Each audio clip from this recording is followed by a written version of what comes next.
Chico, il y a ce match face à Marseille qui arrive ce vendredi soir. Est-ce que, déjà, parle-nous de la semaine de préparation après ce match avec Aix-en-Provence. Oui, tu n'y étais pas, c'est vrai, mais bon, comment le groupe a réagi par rapport à cette performance? Ben, si tu veux, on a un peu basé notre semaine sur la deuxième mi-temps qu'on a pu produire là-bas, quoi. Voilà, enfin, c'était vraiment se rassurer sur la deuxième mi-temps qu'on a pu produire à Aix. Et les mots, ils étaient là toute la semaine sur cette deuxième mi-temps. Voilà, si on joue 80 minutes comme ça, il y aura pas de problème, hein. Mais bon, après, voilà, on va jouer à la maison. Il reste 4 matchs. On n'a pas le droit à l'erreur, quoi. Avec, c'est dommage, on aurait pu ramener quelque chose. Franchement, c'est encore comme on dit, une défaite amère.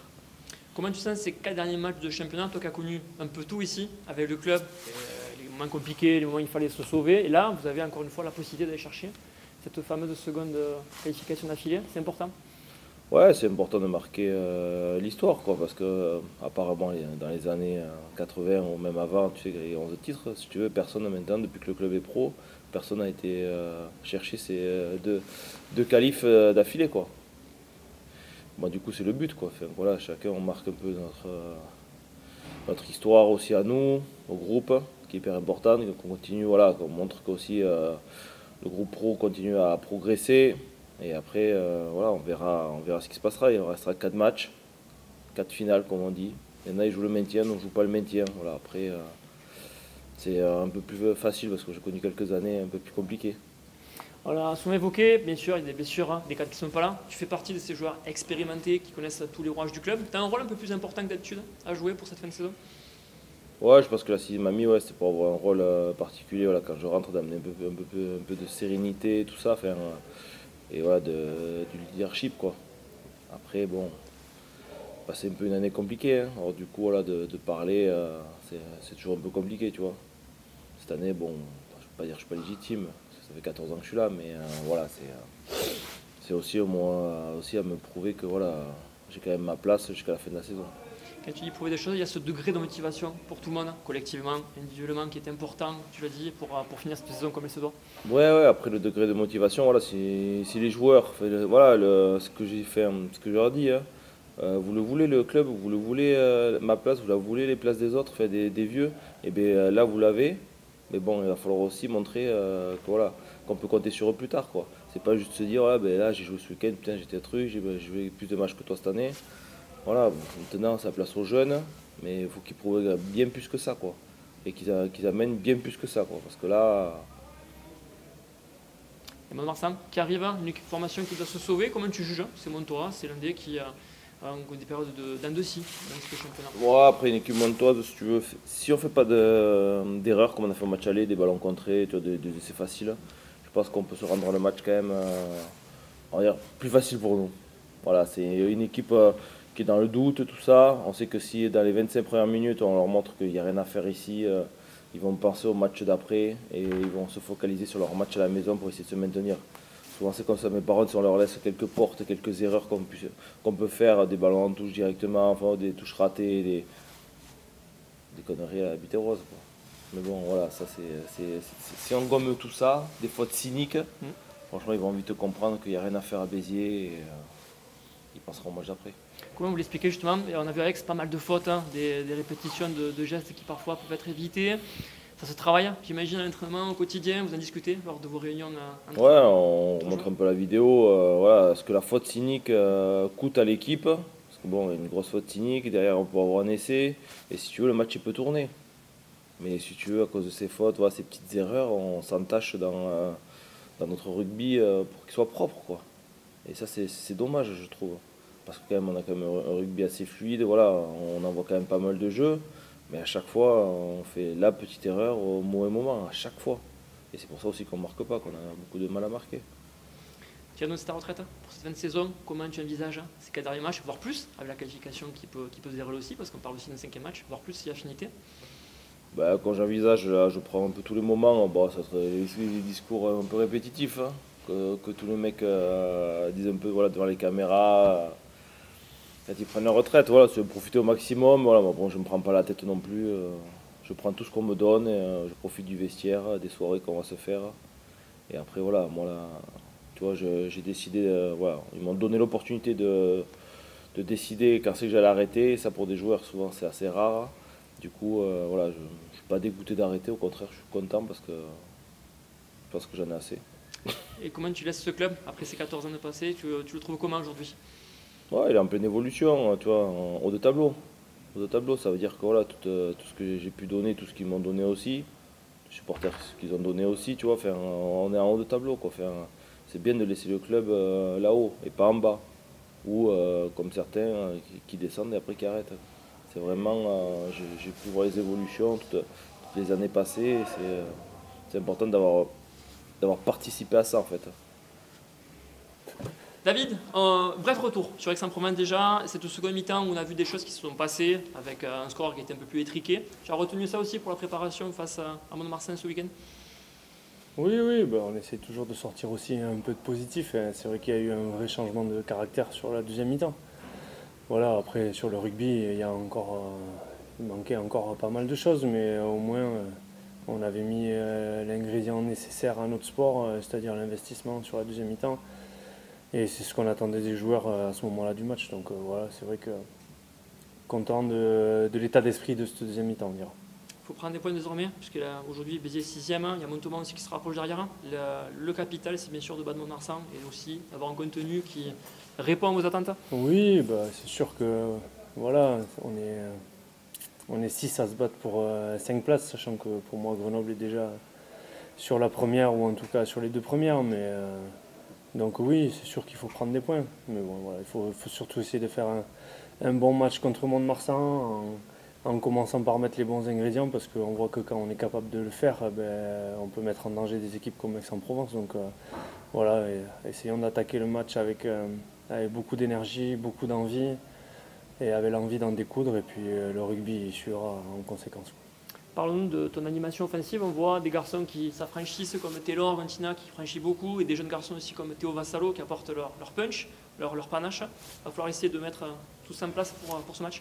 Oui, voilà, c'est ça. Après, aujourd'hui, on est un peu en manque de repères collectifs, un petit peu, sur notre animation offensive. Et donc voilà, oui, il y a des joueurs qui éclosent. Bon, Taylor, pour ceux qui connaissent la Pro D2, connaissait déjà ses qualités avant qu'il arrive ici. Et Théo Vassalo montre qu'il a envie de jouer, quoi. Et ça, c'est hyper positif. Voilà, après, pour revenir à l'animation offensive dans sa globalité, voilà, c'est vrai qu'en ce moment, on manque un petit peu de repères et du coup, on ose un petit peu moins et on essaye de se renfermer dans un petit jeu. Et il faut qu'on essaye de respecter chacun nos rôles et d'avoir envie de tenter des choses et d'oser, puisque ça fait partie aussi de l'ADN de cette équipe et l'ADN que Pierre a imprimé à cette équipe depuis quelques années maintenant. Donc voilà, il faut qu'on y aille avec surtout l'envie de déplacer le ballon, mais ne pas oublier que pour le déplacer, il faut d'abord remplir le critère numéro 1 qui est l'engagement.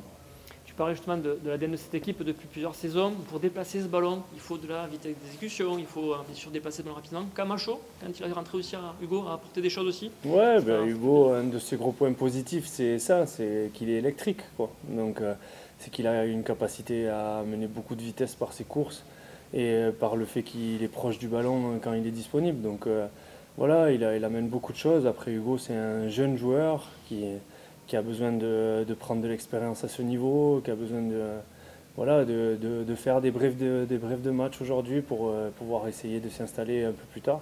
Et voilà, on est très satisfait de sa rentrée à Provence et j'espère que ce week-end il va encore rentrer et qu'il va amener encore quelque chose à l'équipe et son punch et sa vitesse qui fait beaucoup de bien à notre jeu offensif. Toi, pour ta première année en tant qu'entraîneur professionnel, il y a cette qualification à aller chercher. J'imagine un degré de motivation supérieur à la moyenne pour aller chercher tout ça et se faire plaisir. Non, c'est sûr. On le dit souvent, finalement on travaille toute l'année pour vivre des moments et pour vivre des phases finales.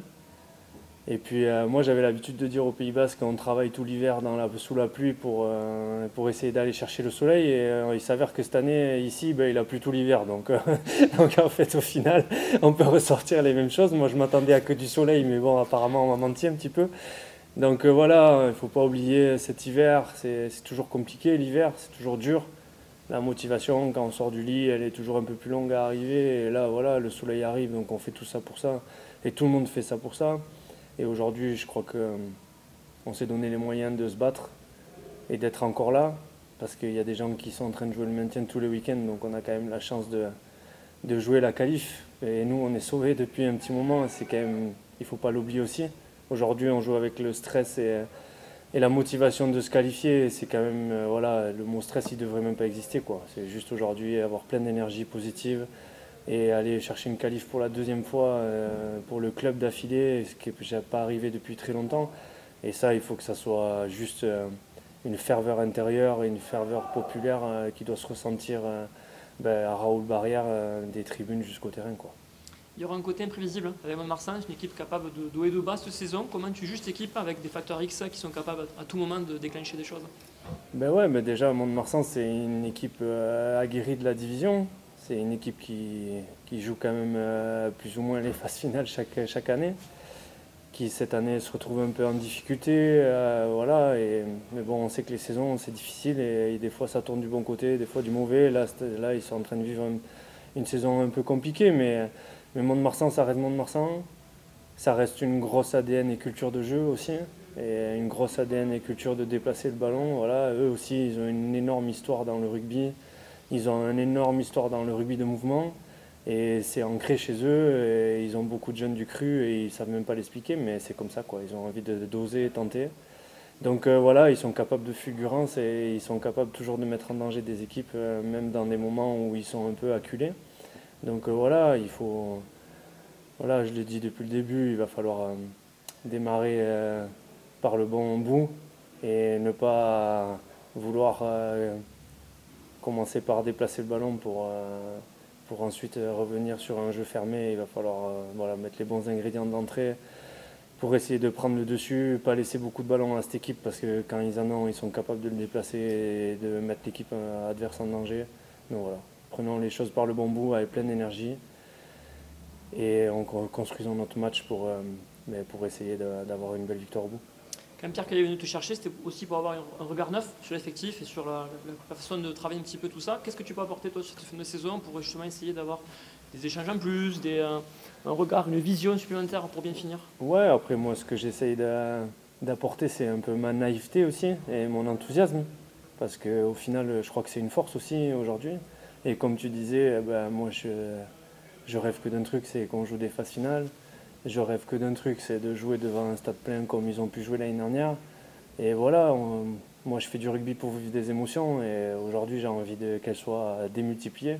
Et je crois qu'on s'est donné le droit et de pouvoir les revivre ces moments-là. Et donc voilà, moi j'arrive avec cette naïveté-là, avec ce regard un peu extérieur et avec mon inexpérience aussi pour essayer comme je disais tout à l'heure, que ça ne soit pas du stress et que ça soit juste des choses positives et qu'on essaye de garder le sourire parce qu'on a quand même fait une belle saison, je crois, aujourd'hui. Et comme je le disais, il y a des équipes qui se battent en bas, qui ont quand même des gros effectifs et des gros potentiels. Donc voilà, moi j'arrive avec tout ça et puis avec mon énergie sur mon rugby, ma vision du rugby et mes convictions, voilà, que j'essaye de ne pas lâcher et qui sont là depuis le début de toute façon.